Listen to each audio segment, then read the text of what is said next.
આ જે યુગ છે એ નોલેજનો યુગ છે અને કલ્ચરલ ટ્રાન્સફોર્મેશનનો પણ યુગ છે. તબીબી જે લોકો એક્સપર્ટ છે એમના પણ સૂચનો છે કે આપણી ખોરાકની સ્ટાઇલ, આપણો આરામનો સમય બધું જ આપણા સ્વાસ્થ્ય પર અસર કરે છે. કે જે પ્રમાણે આપણા દીકરા દીકરીઓ મોબાઈલમાં રચ્યા-પચ્યા રહી અને પોતાના જીવનનો કિંમતી સમય તો વેડફે જ છે, પણ સાથે સાથે આ એમને એક શીખવાનો સમય છે.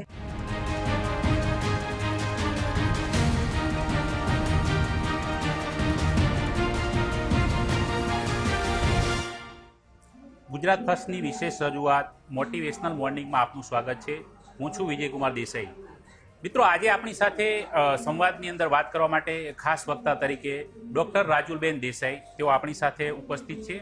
તેઓ કાયદામાં નિષ્ણાંત છે, ઉપરાંત સામાજિક આગેવાન, રાજકીય આગેવાન સહિત પ્રેરક વક્તા તરીકે પણ તેઓ લોકોને જાગૃત કરવાનું હંમેશને માટે કામ કરતા રહે છે. તેઓ અનેક વિષયો પર પોતાના પુસ્તકો, પોતાના વિચાર સ્વરૂપે પ્રગટ કરી ચૂક્યા છે. તો નમસ્કાર રાજુલબેન, આપનું ગુજરાત ફર્સ્ટમાં સ્વાગત છે. નમસ્કાર બેન, આજનો જમાનો, આધુનિક જમાનો, અત્યારે લોકોમાં એક પ્રકારે યુવાધન સૌથી મોટો પ્રશ્ન છે યુવાધનનો, કે તેઓની અત્યારની જે લાઈફસ્ટાઈલ છે, રહેણી કહેણી છે, જે કહી શકાય, મોબાઈલમાં રચ્યા પચ્યા રહેવું સહિત અનેક જેવા વિષયો છે કે યુવાનો વિશે આપણે બોલીએ એટલું ઓછું પડે. પરંતુ મારો પહેલો પ્રશ્ન એ છે કે આજનું યુવાધન છે, આજના યુવાધન માટે અત્યારે જે એની લાઈફસ્ટાઈલ છે, એ લાઈફસ્ટાઈલને લઈને કયા પ્રકારનું અત્યારે તેમનું હોવું જોઈએ લાઈફસ્ટાઈલ, કે જેથી યુવાધન એ આગામી સમયનું ભવિષ્ય છે, તો એ ભવિષ્ય અત્યારથી જ જો સક્ષમ બને તો એ માટે તેમની જે લાઈફસ્ટાઈલ છે તે કેવા પ્રકારની હોવી જોઈએ? જી ભાઈ, ગુજરાત ફર્સ્ટમાં હું આપ સૌને વંદન કરું છું. આપનો પ્રશ્ન છે કે યુવાધન અને લાઈફસ્ટાઈલ, તો હું પહેલાં જ કહીશ કે આ જે યુગ છે એ નોલેજનો યુગ છે અને કલ્ચરલ ટ્રાન્સફોર્મેશનનો પણ યુગ છે. એટલે ક્યાંક ને ક્યાંક સંસ્કૃતિ, સભ્યતાની સાથે સાથે આપણે આવનારો બાળકો, એટલે કે આપણું ભવિષ્ય, દેશનું ભવિષ્ય, એને આપણે બતાવવું પડશે કે પ્રોપર ખોરાક શું હોવો જોઈએ, સૂવાનો ટાઈમ કયો છે, સવારે મોર્નિંગમાં બ્રેકફાસ્ટનો ટાઈમ કયો છે, ત્યારબાદનું શું આપણું આખું ડેઇલી શિડ્યુલ રહે છે. કારણ કે ક્યાંક ને ક્યાંક આજનું યુવાધન મોબાઈલમાં, એટલે કે વેરિયસ એપ્લિકેશન્સમાં એટલું મસ્ત રહેતું હોય છે કે પોતાની જીવનશૈલી પર, એની ખોરાકની વાત હોય, એની પૂરતા આરામની વાત હોય, એના સંસ્કારોની, સભ્યતાની વાત હોય, તો આ એક બહુ ચિંતાનો વિષય હું માનું છું બની ગયો છે. અને એટલા માટે જ હું તો પ્રિફર કરું છું કે દરેક રાજ્યોમાં, દરેક કાસ્ટ વાઇઝ પણ ક્યાંક ધાર્મિક કાર્યક્રમો, ક્યાંક સાધુ સંતો સાથેના પણ કાર્યક્રમો, કે જેનાથી આપણે યુવાધનને એક સાચો રસ્તો, સાચી દિશા બતાવી શકીએ છીએ. એક ઉદાહરણ આપીશ કે રાત્રે 2 વાગે પીઝા અને બર્ગર ખાઈને આવતો દીકરો 3 વાગે આરામ કરે છે અને સવારે 12 વાગે ઉઠે છે. હવે તમે જુઓ એની લાઈફસ્ટાઈલમાં કેટલું બધું ચેન્જીસ આવે છે. એટલે ઘણીવાર તબીબી જે લોકો એક્સપર્ટ છે એમના પણ સૂચનો છે કે આપણી ખોરાકની સ્ટાઇલ, આપણો આરામનો સમય બધું જ આપણા સ્વાસ્થ્ય પર અસર કરે છે. તો આ બધી ચિંતા કે એ લોકોને જાણકારી કોણ આપશે?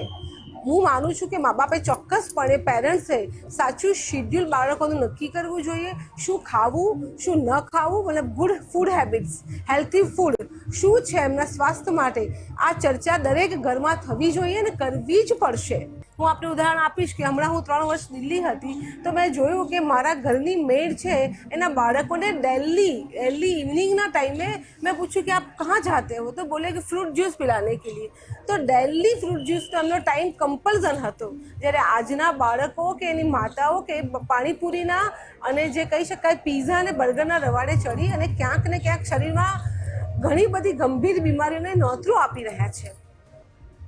બિલકુલ સાચી વાત. આ ફૂડનો વિષય હતો, રહેણી કહેણીનો વિષય હતો, કે અત્યારનું યુવાધન છે ક્યારે જાગે છે, ક્યારે સૂવે છે, એમના માટે શાયદ સૂર્ય ક્યારે ઉગે ને ક્યારે આત્મે એવું કંઈ અત્યારે રહ્યું નથી. કારણ કે જમાનો એ પ્રમાણે જઈ રહ્યો છે, કારણ કે જમાનાને યુવાધન એ તરફ લઈ જઈ રહ્યો છે.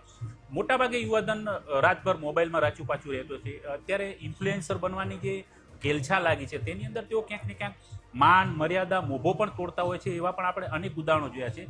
તો આવા જે ઇન્ફ્લુએન્સર બનવાની ઘેલછામાં ઘણા સ્ટ્રેસમાં, એટલે માનસિક તણાવની અંદર પણ જીવતા હોય છે કે મારા ફોલોવર્સ, મારા લાઇક્સ વધવાની લાઈમાં આ જે માનસિક તણાવ જે લેતા હોય છે, આવા યુવાધન માટે આપણે બેન તમે શું સંદેશ આપશો?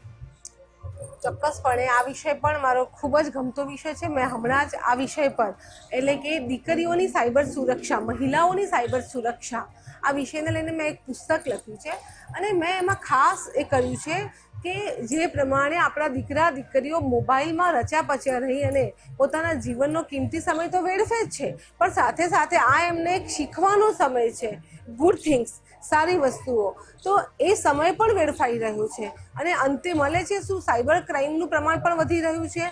એ લોકોને એટલે સુધી નથી ખબર કે સાયબર બુલિંગમાં કે સાયબર સ્ટોકિંગ થતું હોય તો એના માટે પ્રોપર કમ્પ્લેન્ટ ક્યાં કરવી જોઈએ, ગવર્મેન્ટે શું મિકેનિઝમ ડેવલપ કર્યું છે અને ક્યાંક ફરિયાદ કરી શકાય જેનાથી આપણે તુરંત એમાં આપણને સપોર્ટ મળી શકે.